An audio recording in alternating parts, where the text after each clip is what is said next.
ஜலால், உன்னுடைய சங்கடம் எனக்கு நன்றாக புரிகிறது. நீ இந்த துலாபாரத்திடம் எப்பொழுதெல்லாம் வருகின்றாயோ அப்பொழுதெல்லாம் கஷ்டமான முடிவுகளை எடுப்பாய் என்று எனக்கு தெரியும். இந்த துலாபாரம் நல்ல முடிவுகளை நீ எடுக்க உனக்கு துணையாக இருக்கும் என்ற நம்பிக்கை எனக்கு உள்ளது. எனக்கும் நம்பிக்கை இருக்கிறது தாயே.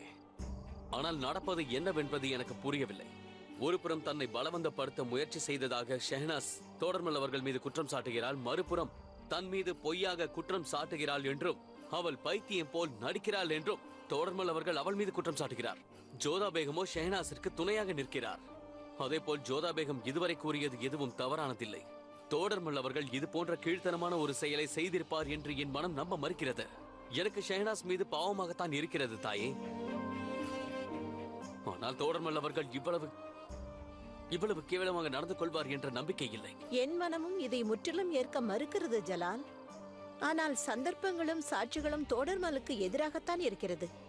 அவர்கள் நடந்தவற்றை தன் கண்களால் பார்த்ததாக கூறுகிறார்கள். அதுதான் தாயே. ஜோதா பேகம் சுயமாக பார்த்ததாக கூறுகிறார்.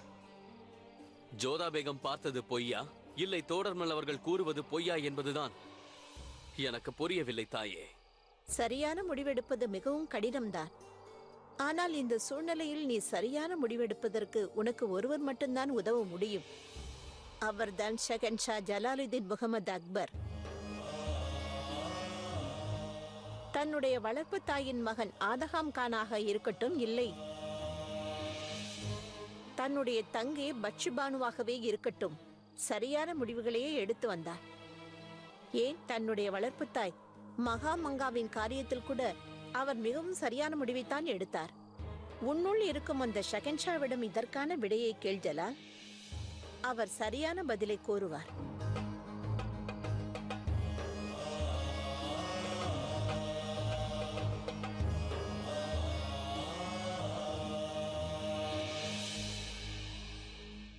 நினைத்தாலே வேதனையாக உள்ளது. பாவம் அந்த ஷெஹனாஸ் எவ்வளவு துடித்துக் கொண்டிருக்கிறாளோ. இது முக்கியமான விஷயமாகும். ராஜ்யத்தின் பெரிய அதிகாரி ஒரு பெண்ணிடம் தவறாக நடந்திருக்கிறார். பாவம், அவளுக்கு அது தெரிந்து கூட இருக்காது. அதனால் ஜோதா பேகம் அவருக்கு துணையாக இருக்கிறார். நிறுத்துங்கள். தோடர்மல் அவர்கள் நமது சாம்ராஜ்யத்திற்கு விசுவாசியாக இருக்கிறார். இது தவறான செய்தியாக கூட இருக்க வாய்ப்பு இருக்கிறது. இல்லை, சதியாக கூட இருக்கலாம். தோடர்மலை போன்ற பொறுப்பான ஒருவர் இது போன்ற தவறை செய்ய முடியுமா? இச்சூழலில் நாம் எதுவும் கூறிவிட முடியாது. நான் கூற விரும்புவது ஒன்றுதான். அதாவது ஷெஹனாஸ் ஒரு பித்து பிடித்த பெண். அவள் எதற்காக பொய் கூற வேண்டும்? ஜலாலை பற்றி நினைத்தால்தான் எனக்கு கவலையாக உள்ளது. ஒரு பக்கம் விசுவாசியான தோடர்மல், இன்னொரு புறம் ஜோதாவின் தோழியான ஷெஹனாஸ். ஜலால் என்ன முடிவெடுக்கப் போகிறாரோ தெரியவில்லை. ஒருவேளை உண்மையிலேயே அவளுக்கு இந்த அவலம் நடந்திருந்தால் அது மிகப்பெரிய குற்றமாகும். பாவம், அவள் ஒரு அப்பாவி பெண்.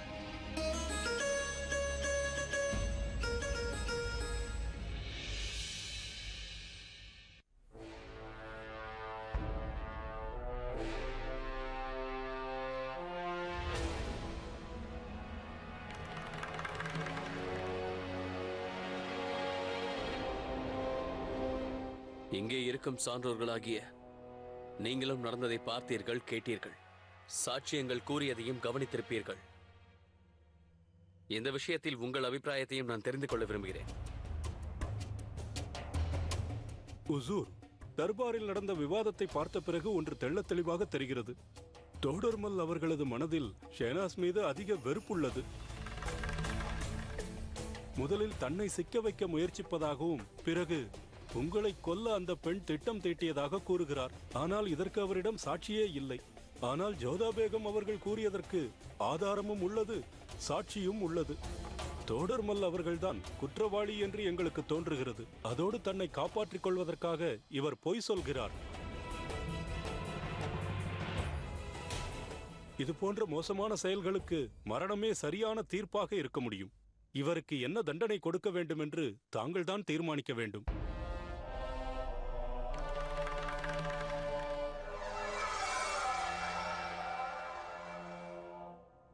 நானும் இக்கருத்தை ஆமோதிக்கின்றேன். அனைவர் கூறியதையும் கேட்டுவிட்டேன். அதனால் என் தீர்ப்பை கேட்பதற்கு அனைவரும் தயாராகுங்கள்.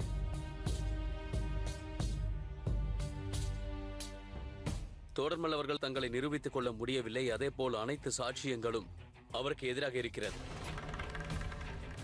இன்னும் கூற வேண்டுமென்றால் நான் நேசிப்பவர்களில் நீங்களும் ஒருவராக இருந்தும் கூட உங்களுக்கு மரண தண்டனை அளிக்க நான் தீர்ப்பளிக்கிறேன்.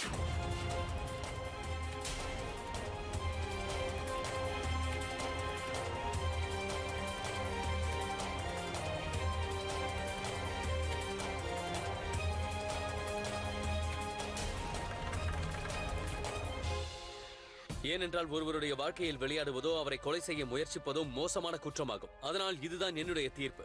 தோடர்மல் அவர்களை பீரங்கியின் முன்பு நிற்க வைத்து சுட்டு தள்ளுங்கள்.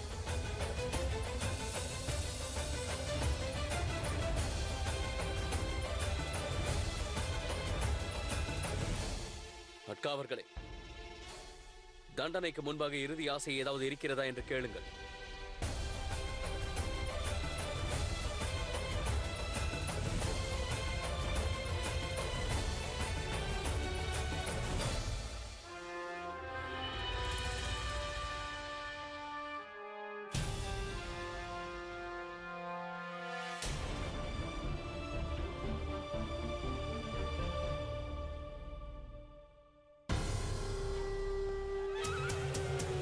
எனக்கு தெரியும் நீ பைத்தியம் இல்லை என்று. பைத்தியம் போல் நடித்துக் கொண்டிருக்கிறாய். நீ அனைவரையும் முட்டாளாக்கலாமானால் தோடர்மல்லை அல்ல. விரைவில் உனது வேஷம் கலையப் போகின்றது. ஷெஹன்ஷாவிற்கு உனது உண்மை முகம் தெரிய போகிறது. நீ எனக்கு பதில் கூறவில்லை என்றாலும் ஷெஹன்ஷாவிற்கு பதில் கூறியாக வேண்டும். பொழுது விடிந்ததும் முதல் காரியமாக நானே சென்று ஷெஹன்ஷாவிடம் உண்மையை கூறப் போகிறேன். எனக்கு முழு நம்பிக்கை இருக்கிறது. ஷெஹன்ஷாவின் தலைப்பாகின் மீது அந்த விஷத்தை நீதான் பூசி இருக்கிறாய் என்று. அதன் ஆதாரம் தான் உன் கைகளில் இருக்கும் அந்த காயம். உனது குற்றத்திற்கு நீ தண்டனை அனுபவித்தே தீர்வாய்.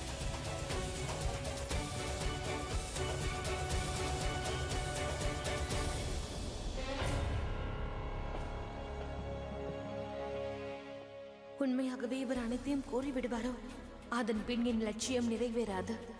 ஆகையால் அவர் ஜலாலிடம் ஏதாவது கூறுவதற்கு முன்பாக நான் ஏதாவது ஒன்று செய்ய வேண்டும்.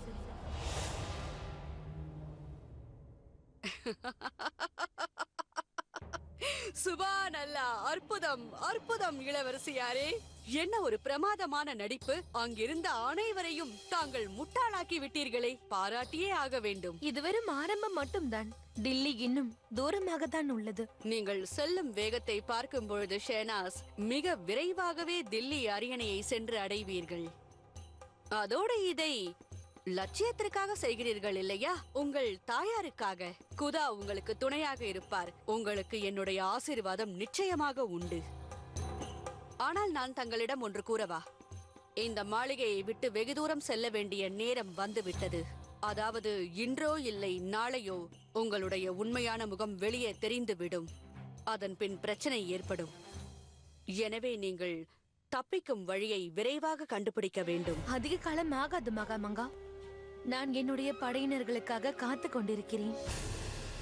எப்பொழுது பேகம் மகா சுக்சுக் படையினரை அனுப்பி வைப்பார் என்று காத்து கொண்டிருக்கிறேன். அதன் பின்புதான் ஜலாலை நேருக்கு நேராக நான் சந்திப்பேன்.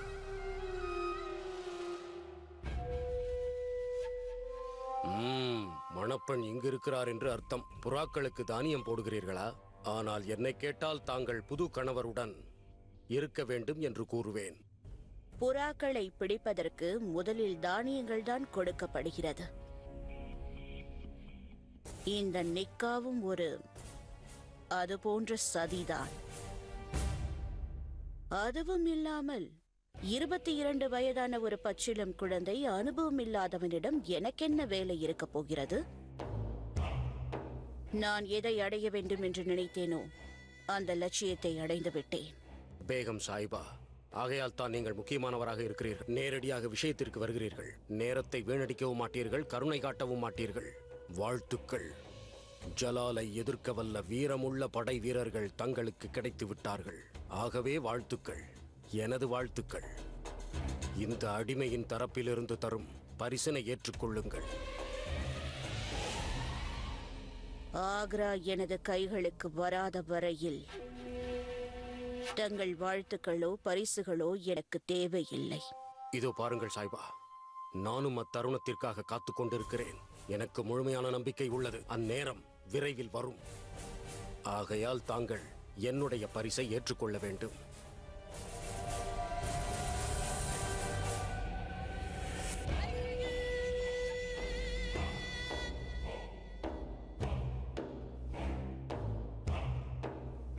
இதோ பாருங்கள் சாய்பா, இது தங்களது புது ராஜமுத்திரை. இதை தாங்கள் முகலாய சாம்ராஜ்யத்திற்கு ராணியான பிறகு பயன்படுத்திக் கொள்ள வேண்டுகிறேன்.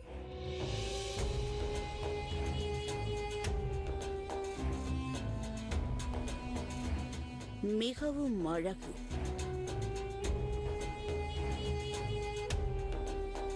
தங்களுடைய பரிசு தங்கள் அறிவை போலவே உள்ளது. அசந்து விட்டேன்.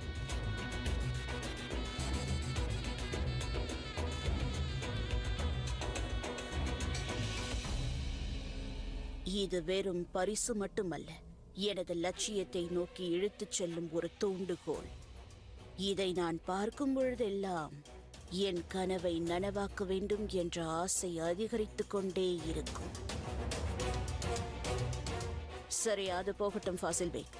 இளவரசர் ஹைதரின் படைகள் போருக்கு செல்ல தயாராக உள்ளதா? நிக்காக் நடந்த பிறகு அப்படைக்கு தலைவி தாங்கள்தான்.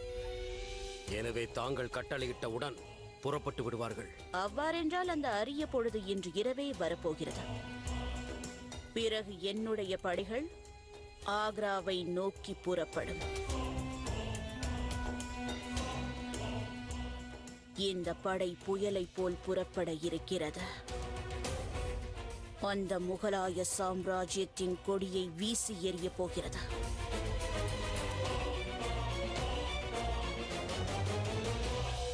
விடு, ஷேனாஸிற்கு நியாயம் கிடைத்து விட்டதே. ஆனால் எனக்கு ஒரு விஷயம் விளங்கவில்லை ஜோதா. தொடர்மல் அவர்களுடைய மனைவி தண்டனையை கூறும்போது அமைதியாக காணப்பட்டாரே. இந்த விஷயத்தை நினைத்து வருத்தமே இல்லாதது போல இருந்தார். அந்த விஷயத்தை நானும் நினைத்தேன் மோத்தி. அவர் ஏன் அவ்வாறு செய்தார்? ஏனென்றால் அவர் நிரபராதி.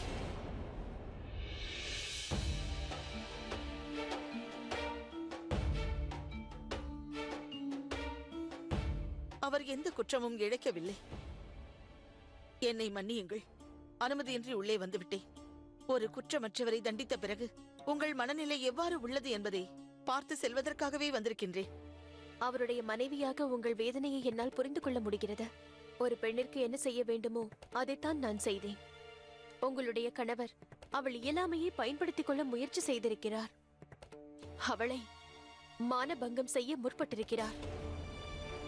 அதோடு அந்த சம்பவத்திற்கு சாட்சியாக விளங்கிய நான் அமைதியாக இருக்க வாய்ப்பில்லாமல் போயிற்று. நான் நன்கு அறிவி. இந்த செயலுக்கு பின்பு நிச்சயம் ஒரு காரணம் இருக்கும். தங்களுடைய தயவு தாட்சணியத்திற்காகவோ கருணை காட்டுங்கள் என்று சொல்வதற்கோ இங்கு வரவில்லை. நான் உங்களுக்கு கூற நினைத்தது ஒன்றுதான். அந்த ஷெனாஸை பற்றி உங்களுக்கு எவ்வளவு தெரியுமோ அதே போன்று என் கணவரை பற்றி எனக்கு நன்கு தெரியும். அந்த பகவானே இறங்கி வந்து உன் கணவன் இந்த தவறை செய்திருக்கிறான் என்று கூறினாலும் சற்றும் அதை நான் நம்ப மாட்டேன். என் கவலை ஒன்றுதான். சமயோசித்த புத்தியும் நல்ல அறிவும் கொண்டுள்ள தாங்களே ஷெனாஸ் செய்த சூழ்ச்சியை புரிந்து கொள்ள முடியவில்லையே. நீங்கள் உணர்ச்சி வசப்பட்டு அநியாயத்திற்கு துணை நின்று விட்டீர்கள். அனைவரும் தவறு செய்வது இயல்புதான். தாங்களும் இதற்கு முன் செய்திருப்பீர்கள்.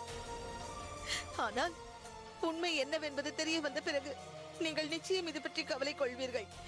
நீங்கள் ஒரு குற்றமற்றவரை பீரங்கியால் சுட்டு தள்ளிய குற்றத்திற்கு நிச்சயமாக வருத்தப்படுவீர்கள்.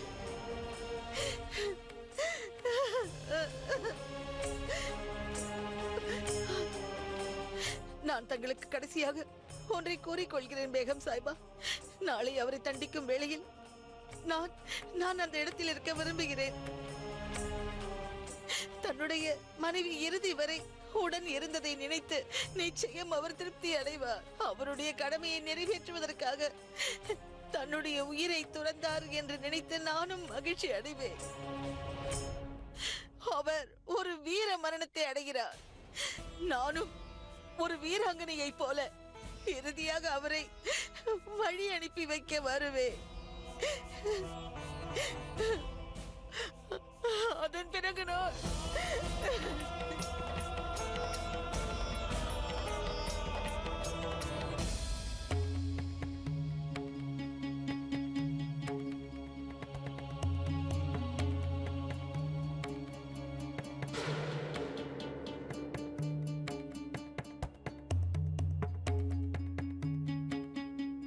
தொடர்மல் அவர்களே, தாங்களா? என்னை கைது செய்து தண்டித்ததற்கு நான் எள்ளளவும் வருத்தப்படவில்லை. எனது கடமையை நிறைவேற்ற முடியவில்லையே என்ற வருத்தம்தான் எனக்கு.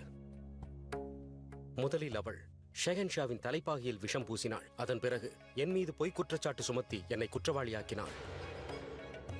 ஷேனாஸா? ஷெஹன்ஷா பாதுகாப்பாக இருக்க வேண்டும், அதைத்தான் நான் வேண்டிக் கொள்கிறேன்.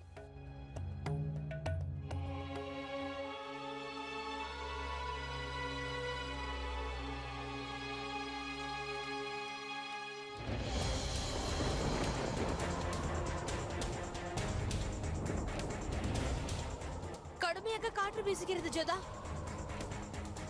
ஏதோ ராட்சசன் சீறி பாய்வது போல் தோன்றுகிறது. நான் தவறான தீர்ப்பு வழங்கியதற்காக அல்லாஹ் கோபப்படுவதைப் போல் எனக்கு தோன்றுகிறது.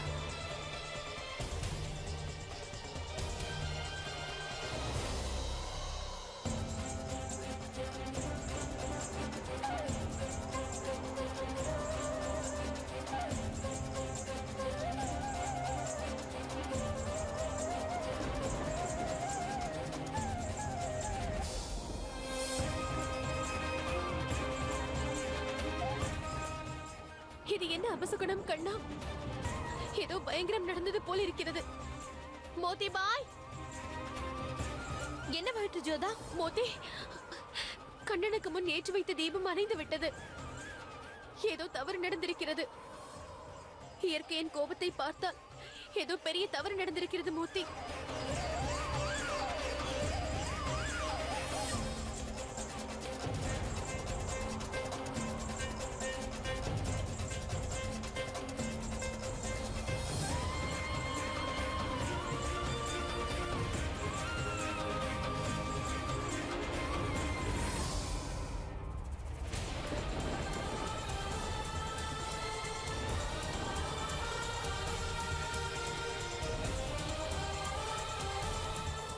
ஜோதா, இவ்வாறு கவலை கொள்ளாதே. காற்று வேகமாக வீசும்போது தீபம் எப்படி அணையாமல் இருக்கும்? சிறிது நேரத்தில் இந்த புயல் அடங்கிவிடும்.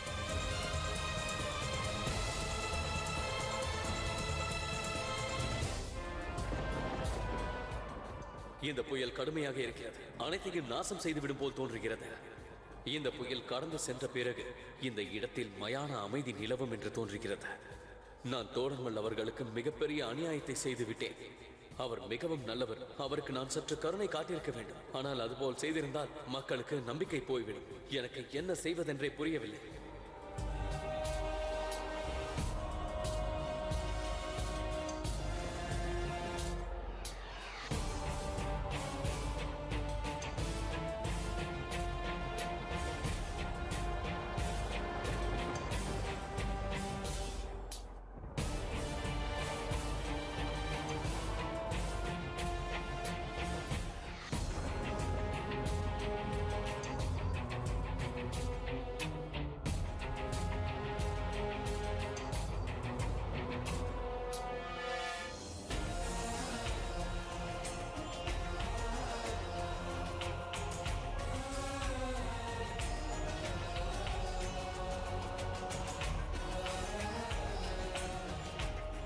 கடுமையான புயல் வீச தொடங்கியுள்ளது. நீங்கள் இவ்வாறு வெளியில் இருப்பது நல்லதல்ல. இந்த கடுமையான புயல் நாம் எங்கு ஒளிந்து கொண்டாலும் சரி, அது தன் வேலையை முடித்துவிட்ட பிறகுதான் செல்லும். இப்போது தங்களுக்கு மகிழ்ச்சிதானே? நீங்கள் கூறியவாறே அனைத்தும் நடந்திருக்கிறது. முன்காலத்தில் நான் இதயமில்லாத ஜலாலாக இருந்தேனே, அதே போல் இருந்திருந்தால் மிகவும் நன்றாக இருந்திருக்கும். நான் மிகப்பெரிய தவறை செய்துவிட்டேன் என்று எனக்கு தோன்றுகிறது ஜோதா பேகம். எனக்கு மிகவும் வேதனையாக இருக்கிறது. என் இதயத்தில் ஏதோ வினோதமான வலி ஏற்படுகிறது. என் உயிர் பிரிவதைப் போல் இருக்கிறது, ஆனால் முழுமையாக போகவில்லை. இப்படியெல்லாம் நீங்கள் பேசக்கூடாது ஷெஹன்ஷா. நான் மிகவும் நேசிக்கும் ஒருவர் நாளை பீரங்கி முன்பு சுக்கு நூறாக போகிறார் ஜோதா பேகம். நான் நினைத்தாலும் எதுவும் செய்ய முடியவில்லை. நீங்கள் தான் எனக்குள் இதயம் வர காரணமாக இருந்தீர்கள். அந்த இதயம் இன்று நான் தவறு செய்துவிட்டேன் என்று என்னை சுட்டி காட்டுகிறது. நான் மாறாமல் இருந்திருந்தால் நிம்மதியாக இருந்திருப்பேன். குறைந்தபட்சம் இந்த பலியாவது தெரிந்திருக்காது.